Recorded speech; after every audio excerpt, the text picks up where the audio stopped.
Le déficit commercial se creuse davantage depuis la crise du Covid. Bonjour Franck. Bonjour. Franck Dedieu, directeur adjoint de la rédaction de Marianne. Bon, selon vous, les élites emportent une large responsabilité de ce déficit commercial, de ce creusement. Vous n'allez pas leur mettre sur le dos la pandémie quand même, non ? Non, bien sûr que non, mais peut-être quelques chiffres, puisque vous parlez de déficits commerciaux, avant d'aller plus avant dans la démonstration.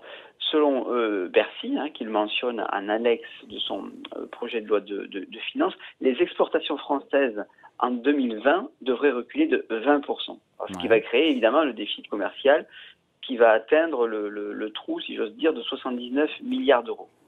C'est une somme énorme.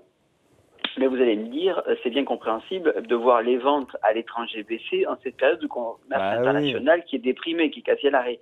Oui, c'est bien compréhensible, mais ça pose quand même un problème. Pourquoi ? Parce que les importations françaises, elles devraient aussi se réduire en toute logique. Certes, on exporte moins parce qu'il y a moins de commerce, les frontières sont plus faciles, plus difficiles à percer, mais on devrait aussi moins importer. Alors, c'est pas tout à fait le cas puisque les importations, par exemple, de façon assez emblématique, les importations de matériel pour faire face à la pandémie ont alourdi, disent Bercy, de 10 milliards d'euros supplémentaires notre facture. Bon, ok, d'accord, la tendance se dégrade sur le front du déficit commercial, mais c'est une tendance qui date maintenant, c'est pas nouveau. Alors, c'est pas nouveau, ça va faire, vous avez raison, 20 ans de déficit commercial. Ce qui est inquiétant, c'est que la France va subir plus fortement le choc économique que les autres pays, en particulier que l'Allemagne. On l'a largement dit ici sur ce plateau. Mais c'est assez inquiétant. Pourquoi ? Parce que historiquement, la France, elle a toujours semblé être un peu à l'écart de ces crises commerciales majeures.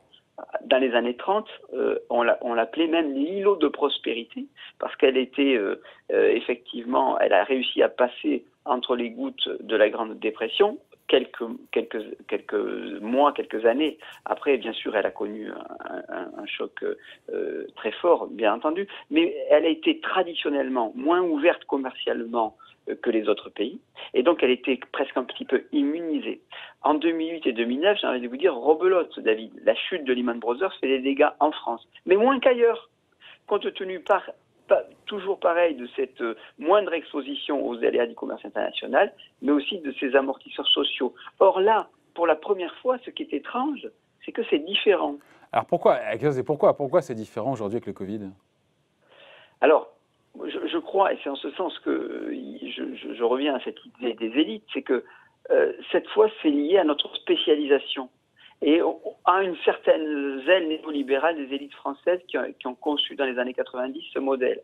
Les Français ont voulu construire des mastodontes, des leaders mondiaux. Il fallait additionner les chiffres d'affaires. À chaque fois qu'il y a une fusion, on dit regardez, on est leader mondial, on additionne les chiffres d'affaires, c'est formidable. Et c'est formidable pourquoi ? Il se trouve qu'en fait, les chiffres d'affaires qu'on additionne, les OPA que l'on fait ici ou là, elles vont peut-être grossir le périmètre de ces grandes sociétés du CAC, mais elles ne créent pas plus de richesse pour nous, pas du tout. On voulait être les premiers, et donc on est allé planter, notre drapeau fièrement dans le monde entier en négligeant notre propre territoire.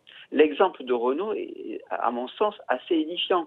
La course à la taille qui a été lancée par Georges Gosne, elle s'est faite au détriment des usines françaises. Qu'avons-nous, quel bénéfice tirent les Français d'avoir Renault qui achète beaucoup de marques étrangères ? Alors, ça, c'est un premier point qui est une première erreur, c'est de se dire on va créer des mastodontes. Bon, des mastodontes qui, en fait, se sont délocalisés et ont perdu ce fil patriotique qui, au lendemain de la guerre, était prégnant. Les élites politiques et médiatiques ont aussi, porté cette idée de la spécialisation. Alors, je pense bien sûr à l'aéronautique et au luxe qui prennent de plein fouet cette crise, cette prise du Covid, où le flux des personnes, ce flux-là sera le premier à se tarir, bien plus que les flux de marchandises ou de capitaux. Donc le tourisme, l'aéronautique et le luxe, ce sont des spécialités françaises qui risquent tout de même de pâtir largement de la crise sanitaire. Donc nous avons à la fois négligé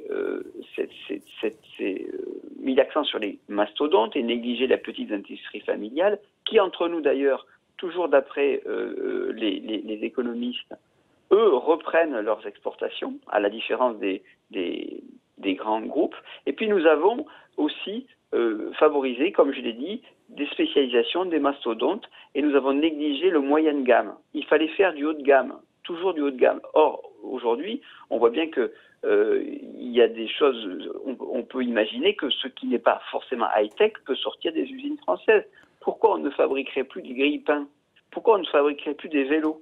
On va pas les grille-pains, si on les fabrique en France, on les paye plus cher aussi. Hein. Est-ce que le consommateur est prêt à payer 30, 40, 50% plus cher son grille-pain parce qu'il est made in France? La question se pose.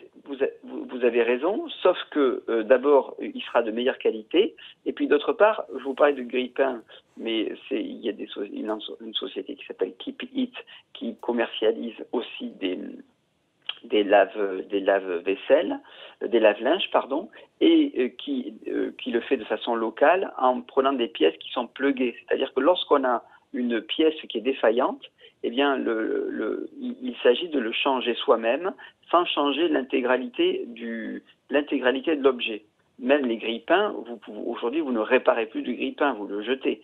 Or, on peut imaginer qu'on entre dans une société plus locale, où les prix sont peut-être un peu supérieurs, mais où il y a une garantie de l'emploi, enfin une semi-garantie de l'emploi, et donc vous entrez dans une logique économique qui est largement différente, où le consommateur est plus responsable et où le salarié est plus protégé. Je pense que c'est exactement ce que veulent les Français aujourd'hui. Ouais. Donc la conclusion de ce qu'on dit là, c'est que, parce qu'elles n'ont pas bon dos, les élites, là, quand on prend Carlos Ghosn, c'est le choix d'un chef d'entreprise.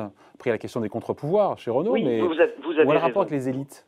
Vous avez raison, c'est-à-dire que je parle, c'est ça, c'est-à-dire qu'effectivement, il y a une élite managériale qui a joué complètement le jeu de la croissance sans emploi en France, mais elle l'a fait parce qu'elle l'a fait dans un cadre politique qui a été fondé par effectivement les élites dominantes des années 90, de la droite libérale à la gauche libérale. On a créé des conditions, en particulier dans un cadre européen, pour que ces chefs d'entreprise puissent délocaliser, puissent aussi être soumis à un diktat du prix, de la compétitivité. Il ne s'agit pas de dire que ce sont forcément des gens qui n'aiment pas leur pays, etc. C'est un peu facile de le dire, ça.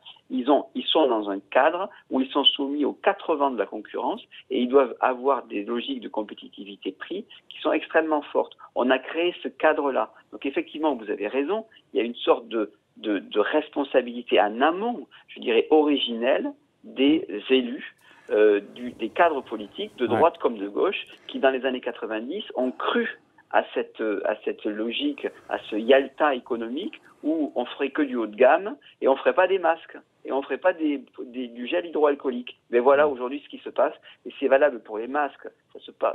La question se pose avec une acuité particulière aujourd'hui en pleine crise pandémique, mais ça se pose aussi pour d'autres objets du quotidien qui ont été complètement négligés. Et effectivement, tout n'est pas de la faute managériale, bien sûr.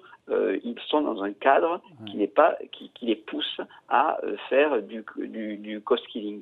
Ouais, on finit là-dessus, mais sur l'aéronautique et le luxe, qui ont été les deux secteurs qui ont tiré effectivement nos exportations, le Covid, c'est la faute à pas de chance. Est-ce que les élites, le lien avec les élites, j'ai du mal à vous suivre là-dessus.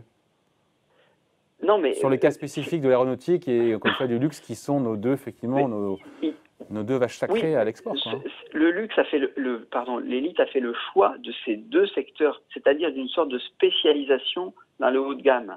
Et cette logique de spécialisation... Sans quoi, si on n'avait pas ces secteurs-là, où serait notre déficit commercial aujourd'hui? Mais il s'agit pas, vous avez raison, il ne s'agit pas de dire qu'on va négliger ces deux secteurs. Il s'agit de dire qu'on a eu tort de mettre le paquet sur ces deux secteurs en pensant que finalement, demain, la France serait un pays qui produirait du luxe, des avions et un musée à ciel ouvert. Eh bien, non, je dirais le substrat industriel français doit être autre chose, tout simplement pour recouvrer sa souveraineté économique. Parce qu'on s'est aperçu, et c'est la grande leçon de l'histoire, que les spécialisations sur les hauts de gamme, ça ne crée pas une indépendance économique et une souveraineté. Parce que tout est lié, Et même un tissu industriel favorise je dirais, la recherche, mais aussi favorise la consommation, les territoires, et tout ça se tient, tout ça est lié. Le cadre national est lié, bien sûr, au cadre industriel. Voilà, merci beaucoup. Point de vue, billet d'humeur signé Franck Dedieu, directeur adjoint de la rédaction de Marianne. Merci Franck. À bientôt. Merci. Salut. Au revoir.